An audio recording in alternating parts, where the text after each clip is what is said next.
بسم الله الرحمن الرحیم. السلام علیکم. اقبال محسن یم او د لټون بنیر سره حاضر یم. الله پاک دا دنیا پیدا کړې ده او په دې دنیا کې بیا دا ونې بوټي او د دې نه علاوه نور چې کوم شیان دي هغه د دې انسان لپاره او د دې دنیا د ښایست لپاره را پیدا کړي دي. بیا چې څوک د دې حسمانه کوي د دې ابیاري او مالیاري کوي دا داسې ډېر کم خلک وي او دغه ډېر لوی خلک وي.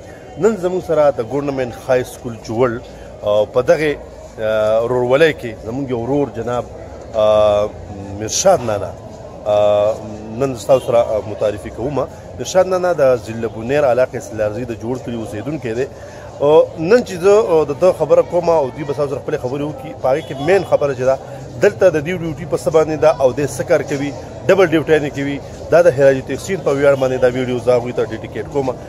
راځئ چې د هغوی سره میلاو شو. السلام علیکم نانا. وعلیکم السلام جی. څنګه یې محسن صاحب؟ ټیک ټاک یې برابر یې؟ الحمدلله شکر دی د الله احسان دی. مرشاد نانا زه ما په دې سکول کې چې دی نو سبق ویلی دی دا خو چونکې نوی بلډینګ اوس جوړ شوی دی خو زه چې دلته سټوډنټ وم اوس خو پکې الحمدلله معلم یم هم به ما تاسو لیدی چې ستاسو ډیوټي چې ده هغه د لیبارټري اسسټنټ دی او تاسو چې ما کلم لیدلی د دغې کار نه علاوه هغه ډیوټي خو تاسو به کوله د هغې نه علاوه تاسو د دې بوټو د حسمانه د ملګرو وم لیده دا بوټي به د دې به چې کوم دی تاسو حسمانه کوله چونکې هغه بدل سکول و.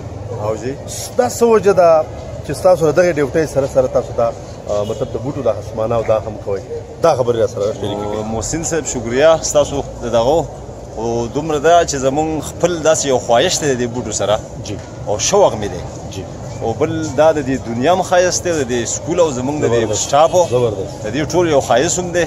بل د دې سره صحت او د سترګو نظرو دا ورسره ډېر تازه تندرست وي او زما دا شوق دی او انشاءالله الله دې ما نه جذبه دا راکوي چې زه دا بوټي زه په خپله برابرامه او رغامه دا ښایست او دا رونق د دې سکول او د دې علاقې او د دې دغه مونږ برقرار وساتو.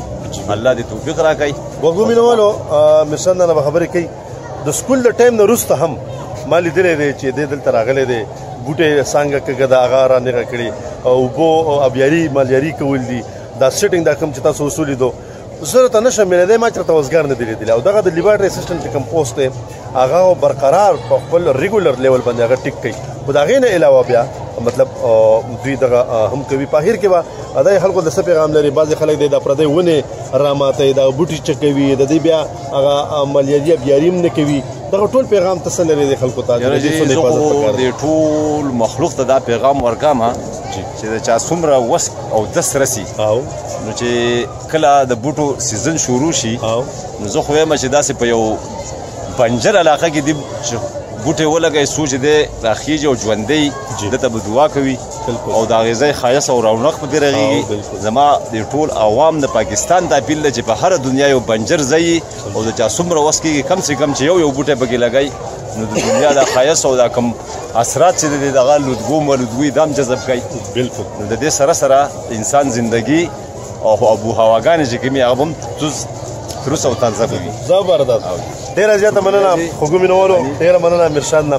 الله پاک دې د مرشاد نه په شاندار شان نور هم نامتو شملوره ګټور خلک پیدا کړي چې دغه شان د دغې بوټو سره سره نور هم د دې انسانیت خدمت وکړي د دې قدرت خدمت وکړي.